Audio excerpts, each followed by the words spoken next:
నమస్తే అండి. నమస్తే. ప్రస్తుతానికి హైడ్రా కమిషనర్ రంగనాథ్ గారు ఏదో ఒక వార్తతో సంచలనంగా మారుతున్నారు. 8 కాలేజెస్ రంగనాథ్ గారి సంతకాన్ని ఫోర్జరీ చేశారు అంటూ ఒక న్యూస్ వచ్చింది. ఏం చెప్తారు? ఇది జరుగుతా ఉంటాయండి. కామన్. రెగ్యులర్ ప్రాక్టీసే. హ్మ్. కాకపోతే ఇక్కడ కరెక్ట్‌గా పట్టుకున్నారు అంతే. నకిలీ ఎన్ఓసీలు సృష్టించారంట వాళ్ళు. హ్మ్. ఎంత ధైర్యం అంటే ఉండాలి? ఇప్పుడు ఫ్రాడ్ చేయదలుచుకున్నోళ్ళు చేస్తారు. హ్మ్. ఇవాళ ఇంకొక న్యూస్ వచ్చింది, చూసారో లేదో. సజ్జనార్ గారు మసాలాల్లో అవును. రంగులేసి నకిలీ అట్లా. ఇప్పుడు శతకోటి దరిద్రాలకి అనంత కోటి ఉపాయాలు. హ్మ్. ఇప్పుడు ఆ కాలేజీల వాళ్ళు ఫైర్ సేఫ్టీ గురించి ఎన్ఓసి కోసం అప్లై చేసుకున్నారు. ఈ అప్లై చేసుకోవాలి, లెక్క ప్రకారం అప్లై చేసుకుని అన్నీ బాగుంటే గనక వాళ్ళు వచ్చి ఇన్స్పెక్షన్ చేసి అన్నీ బాగున్నాయి అని రిపోర్ట్ ఇస్తే రంగనాథ్ గారు సంతకం పెడతారు. ఇది లెక్క ప్రాసెస్. కానీ వీళ్ళు అప్లై చేసుకున్నారో లేదో కూడా తెలియదు. ఏదైనా కానీ రంగనాథ్ గారి సంతకాన్ని ఫోర్జరీ చేశారు. ఫోర్జరీ చేసి ఇంటర్మీడియట్ బోర్డుకి ఇచ్చేశారు. ఇచ్చేసిన తర్వాత తీరా చూస్తే ఒక 5 డే ఇది నకిలీ అని తెలిసింది. ఎందుకంటే ఒక క్రాస్ చెక్ చేసినప్పుడు, ఇప్పుడు మనం ఒక ఎన్ఓసి కోసం అప్లై చేసుకుంటాం. అప్లై చేసినప్పుడు ఈ ఫైలు ఎన్ని డిపార్ట్మెంట్ల దగ్గరికి వెళ్ళాలి అనేది ఉంటుంది. అంటే ఎక్కడి నుంచి ఎక్కడ స్టార్ట్ అయ్యి ఎక్కడ ఎండ్ అవుతుంది అని. ఈ పైన చివరి వాళ్ళు ఎన్ఓసి సైన్ పెడతారు. ఫైల్ ఏమవుతుంది, కింద నుంచి సంతకాలు పెట్టుకుంటా పైకి వెళ్తుంది. అండ్ వెరిఫికేషన్స్, రీవెరిఫికేషన్స్ అన్ని వన్ బై వన్ స్టెప్ జరుగుతుంది. రంగనాథ్ గారి దగ్గరికి వెళ్ళేసరికి రంగనాథ్ గారు ఈ కింద వాళ్ళందరూ సంతకాలు పెడితేనే రంగనాథ్ గారు సైన్ పెడతారు. అయితే ఈ కింద వాళ్ళందరూ సంతకాలు పెట్టించేసుకున్నారు వాళ్ళు. ఇక రంగనాథ్ గారు పెట్టరు. అందుకని రంగనాథ్ గారు ఇది ఫోర్జరీ చేసేసారు. అప్పుడేమవుతుందంటే ఇన్ని కాపీలు అని ఉంటాయి కదా, అంటే ఎంతమంది సంతకాలు చేశారో కాపీ 2 అని రాసి ఉంటుంది. అన్ని డిపార్ట్మెంట్లకి దానికి సంబంధించిన కాపీ వెళ్ళాలి. ఎవరికైనా డౌట్ వచ్చిందనుకోండి, ఆ డిపార్ట్మెంట్ దగ్గరికి వెళ్ళి ఏమండి ఈ పలానా లెటరు అంటే అక్కడ జిఓ ఆర్డర్ ఉంటుంది, అదంతా కంప్యూటరైజ్ అయిపోయి ఉంటుంది. వాళ్ళు క్లిక్ కొట్టగానే క్లియర్ కట్గా అక్కడ అన్ని డిస్ప్లే అవుతాయి. ఆ డిస్ప్లే అయినప్పుడు ఏమైనా డౌట్ వచ్చింది అన్నప్పుడు మాన్యువల్ పేపర్స్ని చెక్ చేస్తారు. మాన్యువల్ ఫైలు ఉంటుంది, కంప్యూటర్లోనూ ఉంటుంది. మాన్యువల్లో ఉన్నదాన్ని కంప్యూటర్లోకి ఎక్కిస్తారు.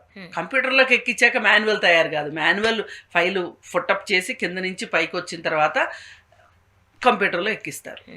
అంటే ఈ కాపీ 2 అని ఉన్న దగ్గర పైన రంగనాథ్ గారు సంతకం పెట్టేసేసిన తర్వాత వీళ్ళందరికి కూడా కాపీలు వెళ్తాయి.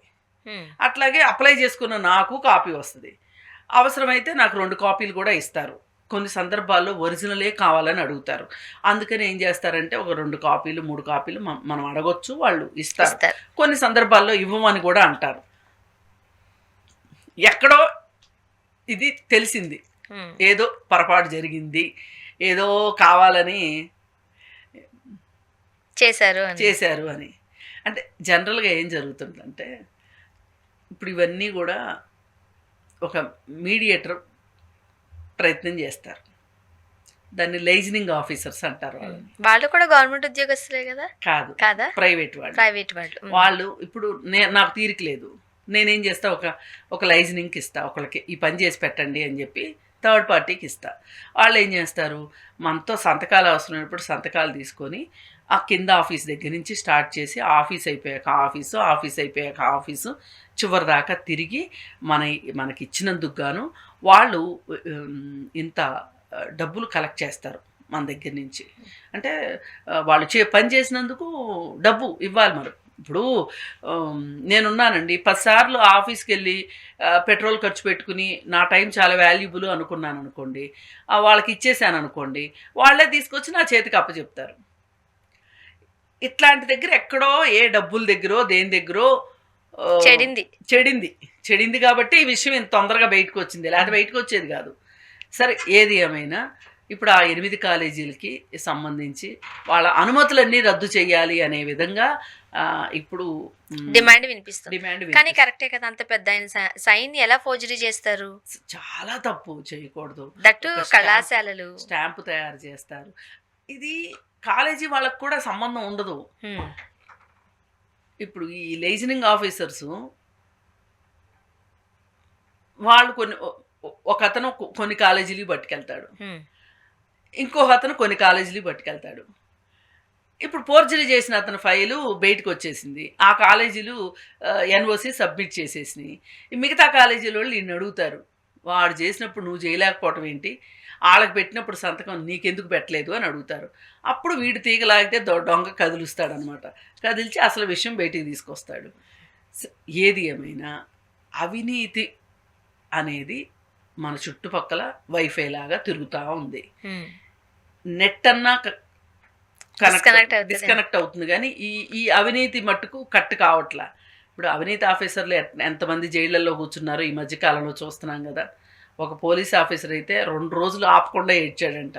మరి వాళ్ళు ఎంత వెలగబెట్టుంటారు బయట, మరి వెళ్ళి ఆడ కూర్చోవడం అంటే చిన్న విషయం కాదు కదా. అందుకని ఏంటి అంటే చాలామంది అక్కడ కుటుంబ సభ్యులతోనూ లాయర్లతో తప్పితే ఎవరితోనూ మాట్లాడట్లేదంట. ఈ మధ్య కాలంలో రికార్డు స్థాయిలో ఏసీబీ దాడులు జరిగి చాలా మంది జైల్లో ఉన్నారు. మరి వాళ్ళందరి అనుభవాలు ఇవన్నమాట. సరే, ఇవన్నీ చూసేనే ఎవరన్నా మారతారా అంటే అబ్బెబ్బెబ్బెబ్బే మారే పనే లేదు. అసలు ఈ ఏసీబీ వాళ్ళే లంచాలు తీసుకుంటారని కూడా వస్తుంటాయి ఒక్కొక్కసారి. లంచాలు తీసుకున్న వాళ్ళని పట్టుకునే డిపార్ట్మెంటు. అందుకని ఇది ఒక సర్వాంతర్యామి అయిపోయింది ఈ లంచాలు అనేది, ఈ అవినీతి అనేది. దానిలో భాగంగానే చూస్తాం మనం. ఇట్లాంటి అంటే సాధారణంగా మనకు ఒక పని కావాలనుకోండి, ఇది నిజం, మనం మాట్లాడొచ్చు కూడా. మనకు ఒక పని కావాలనుకోండి, చాలా సందర్భాల్లో మీ వరకు నేను మాట్లాడలేను కానీ నా వరకు ఏదైనా పని కావాలనుకోండి, ఎంతో కొంత ఇస్తే పని అయిపోతుందిలే అన్న ఆలోచన ఉన్నప్పుడు త్వరగా పని అయిపోతే బెటర్ కదా, అక్కడికి వచ్చేస్తాం. అది ఒక దారి. కానీ ఈ ఫోర్జరీ అంటారు చూడండి, ఇది కాస్త ఆలోచించాల్సిన విషయం. అంటే అసలు ఫోర్జరీ చేయాల్సిన అవసరం ఎందుకు వచ్చింది? అక్కడ సరిగ్గా లేకపోతేనే కదా. ఇప్పుడు సరిగ్గా లేవనుకోండి, ఒక కాలేజీలో ఎందుకు ఫైర్ ఎన్ఓసి కావాలని అంటారు? అక్కడ ఆ బిల్డింగ్లో ఏమైనా ఇబ్బందులు ఉంటే, అంటే ఫైర్ సేఫ్టీ లేదనుకోండి, నిజంగానే ప్రమాదం జరిగింది అనుకోండి, ఏంటి పిల్లల పరిస్థితి? ఇప్పుడు నకిలీ తెచ్చుకున్నారు వాళ్ళు, ఫోర్జరీ తెచ్చుకున్నారు, నిజంగానే ఒక ఇబ్బందికరమైన పరిస్థితి ఏర్పడింది అనుకోండి, వాళ్ళ ప్రాణాలకి ఎవరు బాధ్యత? అదే కదా. అందుకని మీరు మీ దగ్గరికి పిల్లలు వచ్చినప్పుడు, చదువుకోవటానికి వచ్చినప్పుడు, వాళ్ళ బాగోగులు వాళ్ళ ప్రాణాలు కాపాడాల్సిన బాధ్యత మీదే కదా. లక్షల్లో ఫీజులు తీసుకుంటా. ఇప్పుడు చూడండి, ఒకసారి ఢిల్లీలో ఈ యూపీఎస్సీ ఎగ్జామ్స్ కోసం అని చెప్పి ఒక కోచింగ్ సెంటర్లో ఆల్ ఆఫ్ ఎ సడన్ వరద వచ్చేసరికి అక్కడ కక్కుర్తి ఏం చేశారు అంటే సెల్లార్లో పాఠాలు చెప్తున్నారు. ఆల్ ఆఫ్ ఎ సడన్ వర్షం వచ్చేసి ధన నీళ్ళు వచ్చేసేసి అసలు సెల్లార్లో నుంచి పిల్లలు బయటికి రాలేకపోయారు, చచ్చిపోయారు పిల్లలు. అలాగే కొన్ని సందర్భాల్లో ఈ ఫైర్ సేఫ్టీ లేని కోచింగ్ సెంటర్లలో పైనుంచి దూకి అగ్ని ప్రమాదాలు జరిగినప్పుడు, ఇంతకు ముందులాగా గ్రౌండ్లు కూడా లేవు, అంత అపార్ట్మెంట్ కల్చర్ లాంటి చదువులే కదా. అవును. అందుకని వీటికి ముక్కు తాడేయాలి అంటే ఖచ్చితంగా మీరు అన్నట్టు ప్లే గ్రౌండ్స్ లేవని గుర్తు చేశారు. అసలు నన్ను అడిగితే హైదరాబాద్లో ఉన్న ప్రైవేట్ కాలేజీలకి దేనికి పర్మిషనే ఇవ్వకూడదు. నిజంగా బొర్రా బుద్ధి ఉన్నోడు ఎవ్వడో వాటికి పర్మిషన్స్ ఇవ్వడు.